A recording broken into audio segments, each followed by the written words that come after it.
Let yourself sit comfortably, allowing your eyes to close and your breath to be natural and easy. Let your body and mind relax. Breathing gently into your heart, let yourself feel all the barriers you have erected and the emotions you have carried because you have not forgiven. Not forgiven yourself, not forgiven others. Let yourself feel the pain of keeping your heart closed.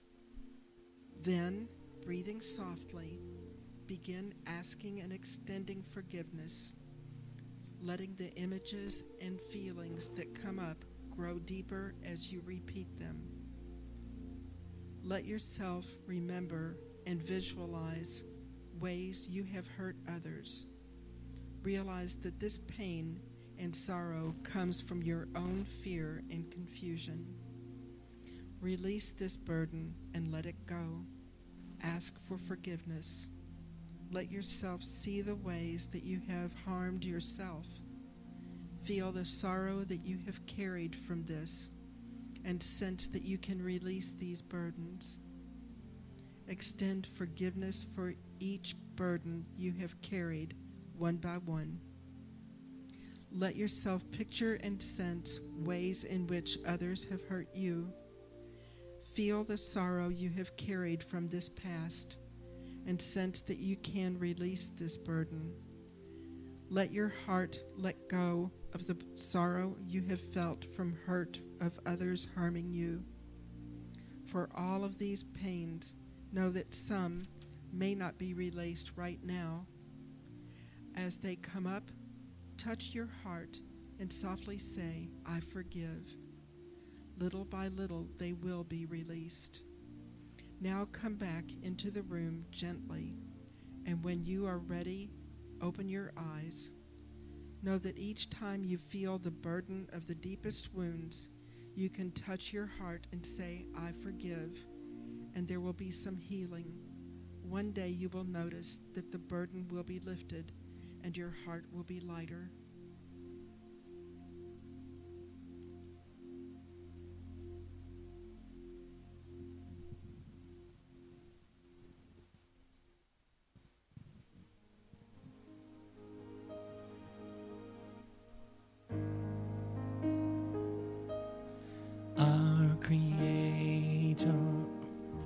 Which art in heaven, hallowed be thy name. Thy kingdom come, thy will be done on earth as it is in heaven.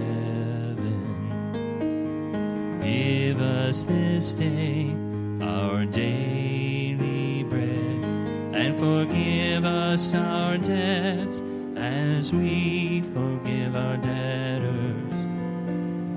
And leave us not in temptation, but deliver us from error.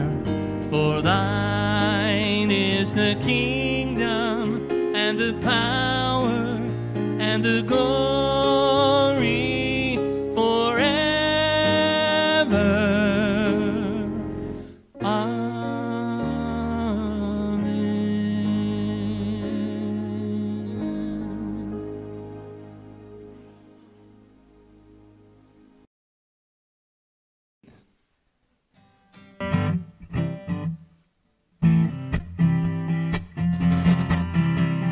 It's called Love and Blessings. Hey there, I saw you throw that paper out of your window as you were driving by. Hey there, you have 30 items in your basket in the express line. There was a time I would curse and yell. It's no wonder that the world is going straight to hell. Don't you care about anyone else? Do you only care about yourself? But now I'm sending you love and blessings, sending you blessings and love. Maybe I'll be the only one who will. Well, me and the Creator above. Me and the Creator above. Hey there, you're still texting and the light has been green for 5 seconds. Hey there, couldn't you tell what kind of person they were before you voted? There was a time I would curse and yell. It's no wonder that the world is going straight to hell. Don't you care about anyone else? Do you only care about yourself? But now I'm sending you love and blessings. Sending you blessings and love. Maybe I'll be the only one who will. Well, me and the Creator above. Yes, me and the Creator above. It seems the more that I resist, the more of it that I still get. So if I can't change the world today, then I'll change how I think about it. So now I'm sending you love and blessings. Sending you blessings and love. Maybe I'll be the only one who will. Well, me and the Creator above. Yes, I'm sending you love and blessings. Sending you blessings and love. Maybe I'll be the only one who will. Well, me and the Creator above. Yes, me and the Creator above. Synchronicity here, as my dear friend Sandra likes to say sometimes. We didn't talk about the music. I started to maybe email you a couple of times this week with some things from my message, and I thought, no, whatever Don does is going to be perfect, and what Don did was so perfect, so thank you. So some of you, if you heard my talk in May on forgiveness, you remember that I told you I practiced and practiced and practiced in front of Bob, and he's not heard a word of this message today. So it was interesting. He gave me some feedback, and he said, I'm sure that what you've got to say is really good and important, but it doesn't resonate with me. And I had to stop and think about that for a minute, and that's because if you know my Bob, he doesn't hold a grudge. He's one of the kindest, sweetest, most generous people that I know. And since he doesn't hold grudges, then forgiveness really wasn't something that spoke to him. But as we talked about it, he reminded me that his challenge is worry, the what-ifs, living in the future. What if this happens? What if that happens? And he oftentimes tells me this story. And if you know Bob, too, he oftentimes tells stories. You'll hear the same one over and over again, but sometimes I forget, so it's good to hear it over again. But he tells me this story that to me is so wild.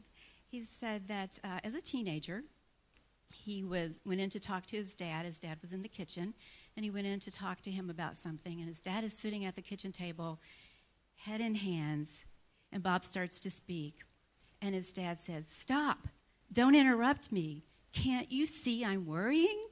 So for Bob's family, worry is sort of a sport, or at least a pastime. But that conversation really did get me to think about this sort of nagging idea of what to talk about today. And that is those pesky what-ifs in life. And the problem with them is if we get too mired down in the what-ifs, they can keep us from moving forward. The other thing that they do is they manifest exactly what we don't want. What if I don't get the job? Then we might not get the job because that's where we're focused. What if I fail? Might lead us to fail. What if I don't get that relationship? Might prevent us from getting into that relationship. And I know as a tennis player, if I go into a match and that morning I think, well, what if they're better than me? And they all are, every one of them. What if they're better than me? What if I lose this match? Then I will probably lose that match. So what I always ask my students, and this was the thing with my talk this morning, okay, what if? Well, what's the so what of the what if? And then when I ask my students if they're going to present an idea for research, is so what? Why should anyone care about this? What is important about it? And what do they need to know? Why should anybody care about a talk this morning on what if? And a couple of things came to mind. First, as I mentioned, we'll likely manifest those things we don't want if that's where we place our focus. Also, a lot of times that worry and stress can lead to health issues and emotional and physical problems. But for me, I think the biggest issue with the what ifs is that it can prevent you from living your authentic life, from letting your big light shine. It can stop you from doing that and stop you from moving forward. And Bob's not alone in thinking about the what ifs. I've had my share of what ifs in my life. But the problem with worry and the problem with that is it doesn't take away tomorrow's problems. It just takes away today's peace. So your attitude matters. And if we can change our attitude about what we're worrying about and place it somewhere else in a more positive direction, at least for me, it's made a huge difference in my life. My friend Terry calls this looking at your life backwards. And when I look at my life backwards, and I think about, and my family, who's my cheering section here today, they know this. When I think about my life lived backwards, and I think about how I allowed what-ifs to control my decisions, control what I did, to me, where I am today and who I am today, that's a different lifetime. I don't understand or know that person I was before, but I truly allowed the what-ifs in life to dictate what I did. I certainly did not live my authentic life, and I didn't do what was mine to do. I was way, way too concerned about what other people thought. How do they think about what I look? What if I don't look good enough? What if I don't do well enough? I was afraid to take chances because of that. I was afraid to get out of my lane, and I was afraid to get out of my box. Not that my lane or my box were really comfortable, but those were the things that I knew. And so I would just do what I knew because that was comfortable for me. When I reflect back on my journey, I am grateful and amazed for all the twists and turns that I've encountered in my life. I didn't go to college out of high school, and I remember so clearly, and I do have a good memory because that was a long, long time ago, when I was a senior in high school. And all my friends were sending away for their college pamphlets and college materials, and I sent away for mine too. And it was a huge decision. This is the rest of my life. So I had all these things laid out on the living room floor. And I finally knew what I wanted to do and where I wanted to go. So I went into the kitchen where my mom was cooking dinner, and I said, "Mom, I want to go to Eastern Kentucky University, and I want to be a teacher." And my dear sweet mom looked at me like I had three heads, and she said, "We can't afford to send you to college. You have to get a job." And so I did. At 17 years old, I started working for a construction company, answering the phones and doing light clerical work. Been there about 8 years, and I was really bored. So I thought, well, maybe now is the time for me to consider a college education. I met with admissions counselor on a Saturday, and classes started on Monday. But the problem was I had the weekend, and my little monkey mind was chattering away at me. Well, what if? At that time in my life, I was pretty shy. I didn't have a lot of self-confidence. At one point during my college career, I had to take a course called public speaking. I really thought about dropping out of school because I didn't think I could do it. And I do a lot of it now, but that was the different me. So during that weekend, my little monkey mind started saying, "Oh, but what if you're not smart enough to go to school? What if you fail miserably? What are people going to think of you if you're not successful? You're 26 years old. You're too old to go to college. Come on. What if you can't do this? What if you can't succeed academically?" But I did it anyway. And one of the nuggets of gold, I think, from Wayne Dyer that I love is that I am not here for the good opinion of others. It took me a long time to recognize that. It took me a long time to realize that I'm here to do whatever is mine to do. I am here to live my authentic life, not the life that someone else wants me to live. And there's a palliative care nurse. Her name is Bronnie Ware, and she did some research. She talked to patients who were dying, and she asked them, what is your greatest regret in life? And the theme that emerged from her research with them was they regretted most not having the courage to live their own lives, that they were too concerned with what other people did, and they made decisions based on what other people thought they should do, not what they thought they should do. So really what I want to do today is just share with you some ideas that have helped me along my pathway to living my authentic life. And I can't say I'm living my authentic life. It's a process. You know, I'm still a work in process. But some things that have really helped me to free myself from the what-ifs in life and to stop the chatter of my monkey mind and shatter the illusion of my ego. And when I'm able to do that, I truly feel more at peace with myself and with everything around me. So the first lesson that I've learned is keep an open mind and don't get too attached to a direction or to an outcome. Don't be afraid to change directions. If you're going down a path that is not yours, then Spirit's going to guide you. And sometimes it's a whop on the head, and sometimes it's a gentle nudge, but you'll know that that's not what you're supposed to be doing. And dream big. You know that you are capable of doing anything you set your mind to do. And change that what if. What if I succeed beyond my wildest dreams? What if I wake up every single morning feeling inspired and feeling energized by my day and what I'm going to do today? This incredible journey that we call life will no doubt give you unexpected twists and turns. And every time that I've been forced to go down a different path in my life, it's been better than my original plan.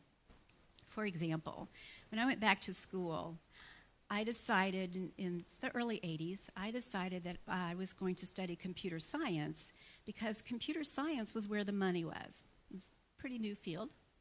So that's what I was going to do.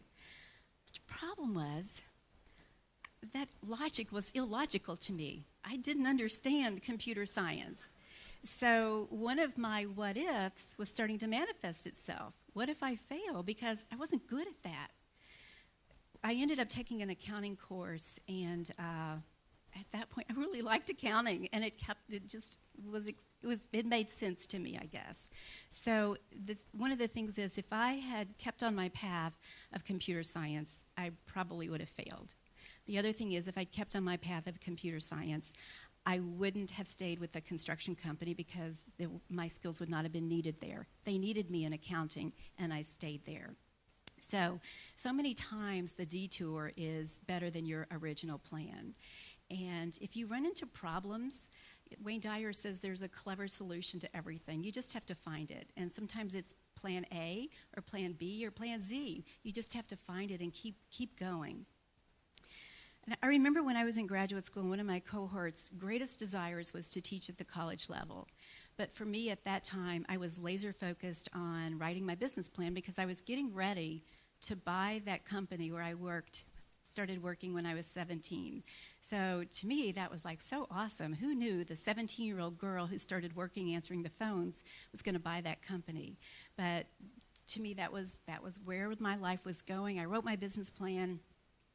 On May 1st, 1998, we closed on the business, and I became the owner of that company. Teaching was absolutely not on my radar at all. Then in September of that year, September 1998, just a few months later, I was on campus, and the night dean sort of casually said to me, "When are you going to teach a class for me?" And I flippantly said back to him, "When do you want me to?" And he said, "How about Monday?" And so I studied over that weekend. I was a step ahead of my students, and I taught that first class, and I walked out of there, and I still remember that feeling of excitement and enthusiasm, and I thought, I now know what I want to do when I grow up. I felt like I was helping people accomplish their goals. I was helping somebody earn their degree. And I also felt in some small way that I was giving back to the awesome professors who had helped me and helped me overcome my shyness and recognize that I could be more confident in my abilities. So the second lesson that I learned is follow your passion. And if you do what you love to do, you can definitely lighten the impact of the what if. Eventually, we sold the company, and I was offered 2 jobs. The first job was as the associate director of the evening and weekend division. This was a position I was intimately familiar with because it was working with night school students, non-traditional students who were working full-time during the day and going to school at night, and that was me my entire college career. The second position was to travel the country teaching people, training people on a software package. And the software company offered me twice the salary of Sullivan, which was where I was going to be the associate director. But something in my heart of hearts said, you're really not passionate about that. That's really not what you want to do. But my mind said, well, it's a no-brainer. You get to travel twice the money. Come on. I mean, you should be excited about this. And again, the what-ifs started. What if I pass up on this awesome opportunity? What if I make the wrong decision? Or what if people think I'm weird because I'm taking a job for half the money? I mean, we're a society about money, right? I should want to make more, not less. So through daily prayer and meditation, I would sit and try to listen to that still small voice, which loudly and clearly said to me, follow your heart, follow your passion. You know what you want to do here. Do it. Be authentic. Live your authentic life. So I took that job at Sullivan, and I have never once looked back. I have had opportunities for professional development beyond my wildest dreams. My colleagues are my friends. I love going to work. I don't even like to call it work. I'm one of those fortunate people. I don't look forward to Friday or dread Monday. I really love what I do, and I know that I'm fortunate and blessed in that. I was talking to one of my colleagues a couple weeks ago, and I was mentioning to her, it was interesting because she said, I need to go back and listen to your talk on forgiveness that my aunt had posted on Facebook. And she said, I need to go back and listen to that. There were some things going on. And I said, I'm giving another talk. And I said, here's my talk, but, I've written it, but still there's some things that don't feel right. And I just talked it through with her. And she said, that's your talk. And she actually sent me a couple of resources that were just awesome. But that's the collegiality, the friendship, what I have there that I feel just so blessed. A Course in Miracles says that basically there are 2 emotions, love and fear. And what I'd like to say is don't let the fear of what if keep you from pursuing your passion and living your authentic life. That passion that you feel inside of you is probably spirit beckoning you to step out in faith and to risk it and to do what is yours to do. All of your heart's desires and whatever you need to live your authentic life is right on the other side of fear.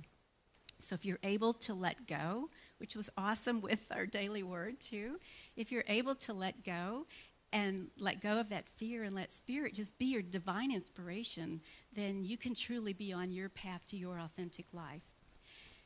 And as you're pursuing your passion, do it with energy and do it with enthusiasm and be in love with what you do. Follow a course that is yours to follow. If there's a well-worn path, it's probably somebody else's. It's probably not yours. So have the courage to step out and blaze your own trail. Take some calculated risk. And if you follow your passion and you live your authentic life, you will have a very rich and full life. And for me, a lot of that has been my life's work. But it also applies to other areas of my life. It applies to relationships. It applies to creativity. It applies to prosperity. It applies to every area of your life. So don't let fear and the what-ifs stop you from letting your big life shine and living your authentic life. And certainly on this path, I've made a lot of mistakes. I have encountered setbacks.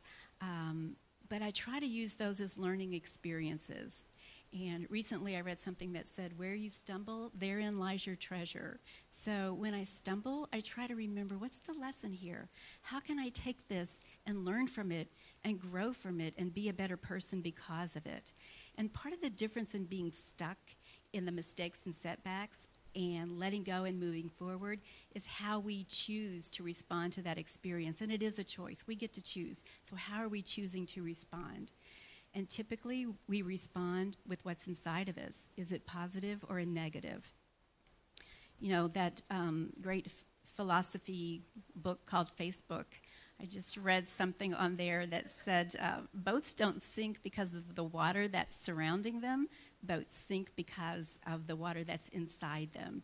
So sometimes I have to look at myself and do a reality check and say, what's inside here? What's driving me? What's my purpose? What happens when I'm squeezed? Do I get angry and resentful? Sometimes. But then I try to shift my focus and remember that I am a spiritual being created in God's image. So don't let the critics upset you. Don't let unkind people frustrate you.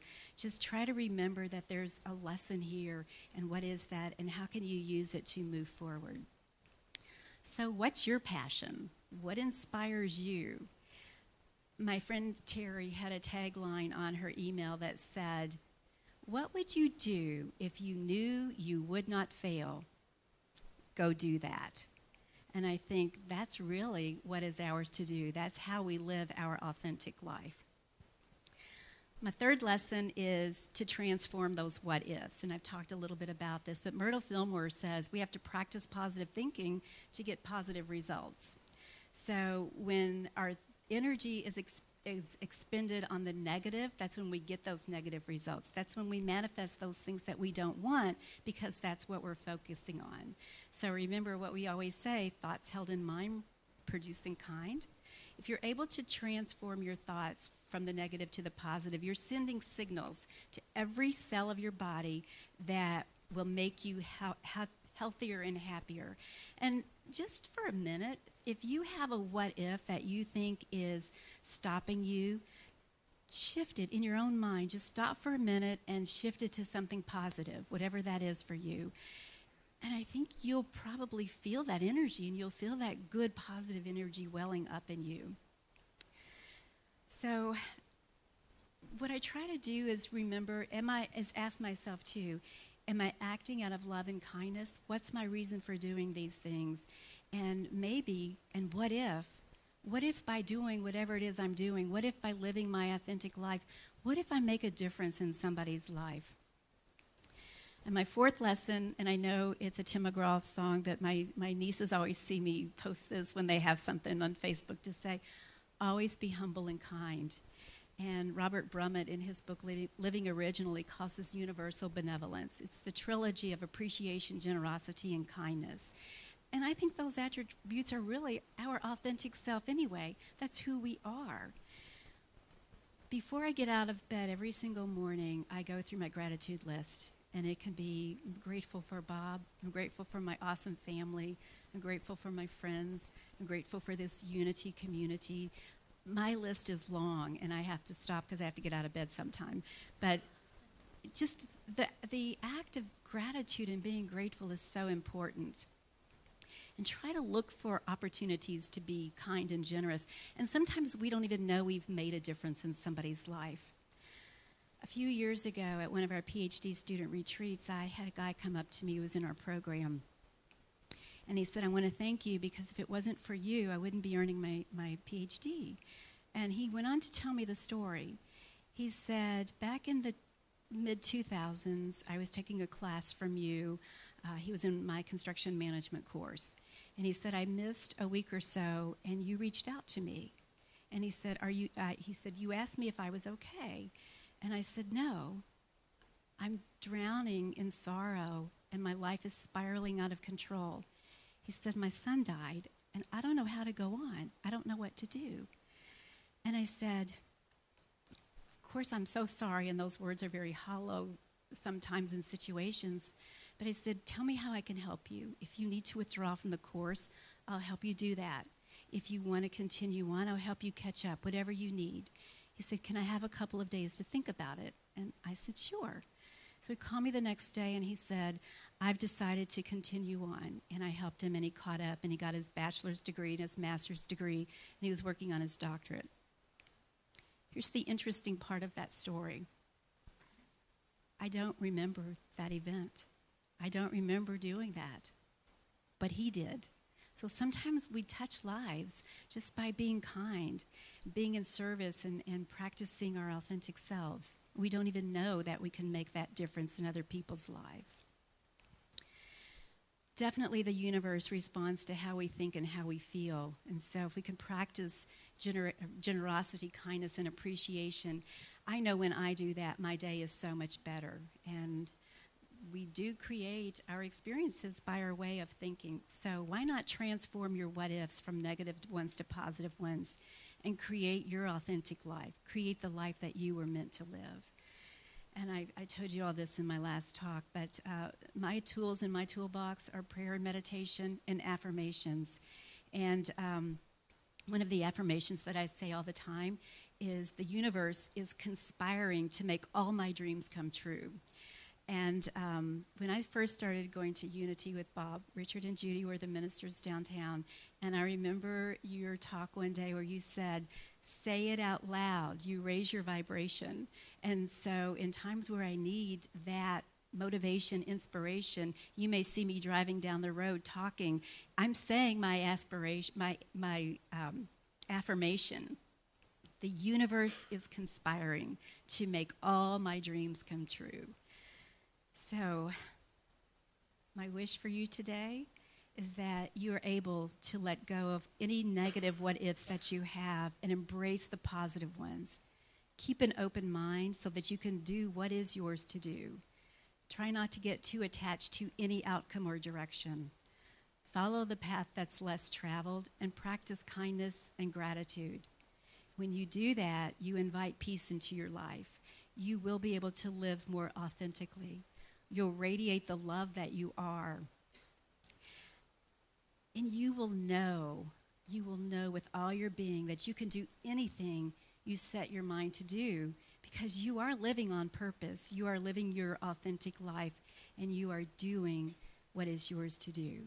So thank you all. I was talking about. I've always been able to write music pretty easily, but lyrics was a challenge for me, and I always had this what-if thought in my head. What if I sit down and nothing comes out? And that fear kept me from writing words and songs for a long time. So in 2012, I said, I'm not going to let that fear rule my life anymore. I'm going to write a song a day. And the very first day, I sat down to write, and I just, if you do a song a day, you can't judge it. You can't overthink it. Because tomorrow you have to write another one. And I sat down with my guitar on the floor and a piece of paper and a pen and just started writing words. And a whole song came out in about 30 minutes. And I wrote 11 songs in 16 days. 10 of them I would actually perform for people. But this is one of those songs.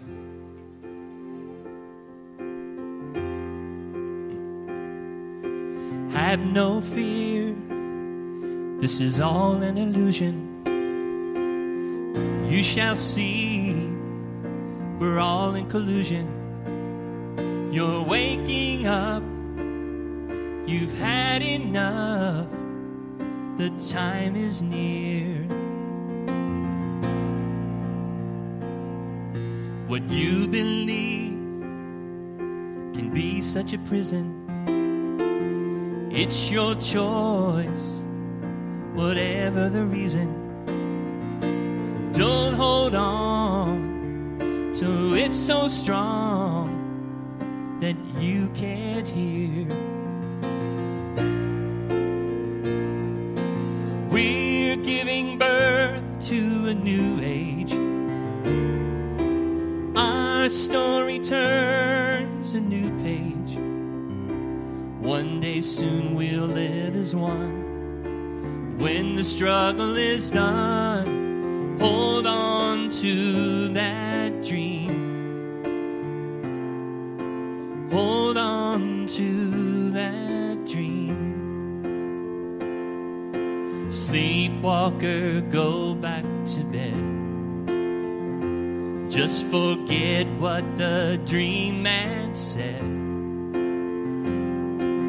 Darkness wants you to stay asleep, but light will come, light will come. We're giving birth to a new age. Our story turns a new page. One day soon we'll live as one. When the struggle is done, hold on to that dream. Hold on to that dream. Have no fear, this is all an illusion. You shall see, we're all in collusion. You're waking up, you've had enough, the time is near.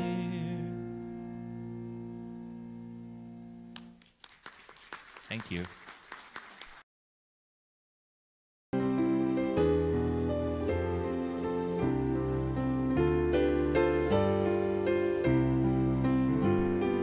Now there is peace on earth, and now it begins with me.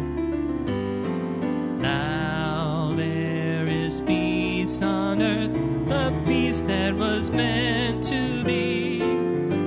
With God as creator, united all are we. Now we walk with each other in perfect harmony.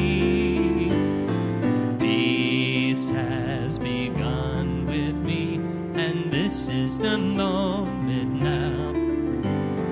With every step I take, let this be my joyous vow, to take each moment and live each moment in peace eternally. Now there is peace on earth, and now it